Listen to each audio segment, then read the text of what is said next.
Hello my students, मैं Anoop sir, मेरे class में आपका बहुत बहुत स्वागत है बच्चों। तो आज आप लोग को बताने जा रहे हैं बहुत इंपॉर्टेंट, जो कि आप लोग को हम पहले भी बताए थे, लेकिन आज कुछ नया हम बताने जा रहे हैं आप लोग को।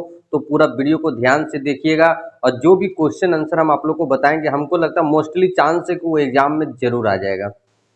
ठीक है, तो ये ध्यान से देखना है क्योंकि सब टॉपिक को टच किया गया है, इसलिए हमको लग रहा है इससे जरूर आप लोग का एग्जाम में आएगा। ठीक है, जो हम पिछला वीडियो में बताए थे 14 क्वेश्चन, उससे एक्स्ट्रा जब समय मिल गया है तो थोड़ा एक्स्ट्रा और पढ़ लेते हैं ना।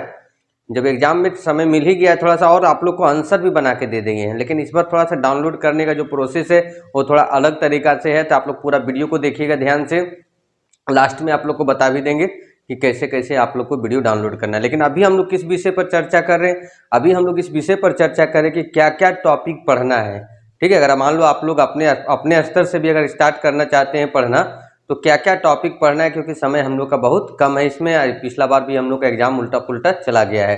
ठीक है, तो देखिए सबसे पहले आप लोग को ना इनकम टैक्स, ठीक है, इनकम टैक्स, ठीक है, इनकम टैक्स का जो एन ओवरव्यू है ना, उसमें पढ़ना है आप लोग को। जैसे प्रीवियस ईयर क्या होता है, असेसमेंट ईयर क्या होता है, टोटल इनकम क्या होता है, ये सब टॉपिक आप लोग एकदम अच्छे से इसको देख लेना है, इनकम टैक्स एन पर व्यू में। ठीक, उसके बाद आप लोग को ना एक आईटीआर हम ध्यान देना है।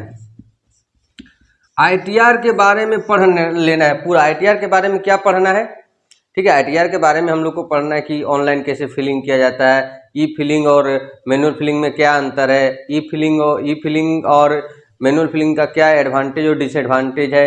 ये सब टॉपिक हम लोग को अच्छा से करना है। आईटीआर और आईटीआर जितना भी प्रकार का है सबके बारे में थोड़ा थोड़ा सा नॉलेज रहना चाहिए। अगर किसी और आईटीआर के बारे में पूछ दिया, मान के चलिए जो आईटीआर 1 और आईटीआर 2 सब था ना, वो सब हम लोग को एकदम अच्छा से पढ़ के जाना है। ठीक है, ये हो गया हम लोग का टॉपिक। एक हम लोग का और, तो बस ये 3 टॉपिक अगर हम लोग पढ़ के जाते हैं, टीडीएस, ठीक है, इनकम टैक्स बेसिक जो हम लोग इनकम टैक्स में हम लोग पढ़े थे लॉ एंड प्रैक्टिस में, और आईटीआर तो इसी में हम लोग का है। हम आप लोग को नोट्स बना के दे देंगे, हम बार बार बोले नोट्स आप लोग को बना के भी दे देंगे। लेकिन बहुत सारे बच्चे अगर अपने से भी तैयारी करना चाहते हैं, अपने से भी तैयारी कर सकते हैं। और इस बार जो हम पीडीएफ देंगे ना, वो मोबाइल व्यू में रहेगा, मतलब मोबाइल में भी आराम से खुल जाएगा। ठीक है, मोबाइल में भी आप लोग का जो पीडीएफ रहेगा मोबाइल में भी एकदम आराम से खुलेगा, कोई टेंशन वाला बात नहीं है। ठीक है, और पढ़ने में भी आसानी हो जाए। हिंदी और इंग्लिश, एक बात तो बताने भूल ही गए, हिंदी और इंग्लिश दोनों में रहेगा इस बार। ऊपर इंग्लिश रहेगा, उसी के नीचे हिंदी, ऊपर इंग्लिश उसी के नीचे हिंदी रहेगा। बहुत अच्छे तरीके से नोट्स को बनाया गया है। सिर्फ आप लोग को क्या करना है, मोबाइल में स्क्रॉल कर करके देखना है और कुछ करने का जरूरत नहीं है। ठीक है, तो टीडीएस के बारे में पढ़ना है। टीडीएस क्या होता है, टीडीएस कैसे फुलफिल किया जाता है, टीडीएस कौन कौन टैक्स डिडक्शन सोर्स कैसे, मतलब इसका क्या प्रोसेस होता है, टैक्स कलेक्शन क्या होता है, एडवांस पेमेंट क्या होता है, सब इसी के अंदर पढ़ना है। तो ये 3 टॉपिक अगर हम लोग अच्छा से पढ़ लेते हैं, ठीक है, तो हम लोग आराम से एग्जाम एकदम फिक्स है कि अच्छा जाएगा। लेकिन इसमें बहुत सारा क्वेश्चन भी है। एक तो आप लोग को 14 क्वेश्चन जो हम पहले बताए थे, वो तो हम उसका आंसर हम डिफिनिट दे ही दिए हैं।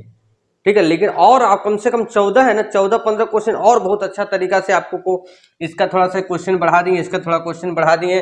और आईटीआर जितना है, ठीक है, जितना आईटीआर है उसके बारे में थोड़ा थोड़ा सा डिटेल में एकदम अच्छा से बता दिए। बड़ा बड़ा नहीं, एकदम छोटा छोटा ही आंसर, ज़्यादा बड़ा बड़ा नहीं है। मतलब 15 मार्क्स में जिस लायक रहना चाहिए उसी प्रकार का आंसर है। तो देखिए आप लोग को हम एक क्या कर रहे हैं, लिंक आप लोग को डिस्क्रिप्शन में दे रहे हैं, आप लोग जाके वहाँ से आंसर को डाउनलोड कर सकते हैं। और मात्र आप लोग को जो आंसर है बच्चों, इस बार हम ऐप में बनाए हैं, तो आप लोग को मात्र 20 रुपीज़ में पूरा मिल जाएगा। फिर से हम बता दे रहे हैं, जो बच्चे पहले ले लिए थे आंसर, ठीक है बच्चों, जो बच्चे पहले आंसर लिए थे उनको दोबारा लेने का जरूरत नहीं है, उसी में हम फिर दोबारा नया पीडीएफ डाल दे रहे हैं। ठीक है, नए बच्चे लोग भी ज़्यादा ध्यान में, जो जो पहले ले लिए थे, मान के चलिए पीडीएफ जो हम लोग से परचेज पहले कर लिए, तो वो भी नया पीडीएफ जरूर पढ़ लीजिएगा। ठीक है, उसी में हम इंक्लूड कर दे रहे हैं। ठीक है, तो दोबारा आप लोग को नहीं खरीदना। जो बच्चे हमारे पास क्लास कर रहे हैं या तो ऐप में क्लास कर रहे हैं, उनके लिए तो हम पहले ही अपलोड कर दिए हैं। जैसे मान के चलिए जो यूट्यूब पे मुझे देखते हैं, जो मेरे पास क्लास नहीं करते हैं, उन लोग भी आराम से लिंक से डाउनलोड कर सकते हैं। और जो फ़ोन पे या पेटीएम नहीं चलाते हैं, ठीक है, वो अपना फ़ोन में क्या कीजिएगा, आप ऐप डाउनलोड करके पेमेंट किसी का नंबर से करवा सकते हैं, लेकिन अपना ही मोबाइल में। ठीक है, पेमेंट आप फ़ोन पे का किसी और का नंबर दे के पेमेंट यूपीआई में जाइएगा, किसी का भी नंबर डाल के उससे पेमेंट करवा के अपना में पढ़ सकते हैं। ठीक है, डाउनलोड भी कर सकते हैं। ठीक है बच्चों, तो मिलते हैं नेक्स्ट वीडियो में। आप लोग आंसर बहुत जल्द डाउनलोड कर लीजिए। पूरा आप लोग को इसी को पढ़ के जाना है, बहुत अच्छे तरीके से आप लोग का एग्जाम जाना चाहिए, क्योंकि पूरा सिलेबस से हम उसमें दिए हैं। ठीक है, और अपने स्तर से आप लोग को तो पता ही, अपने स्तर से भी कर सकते हैं।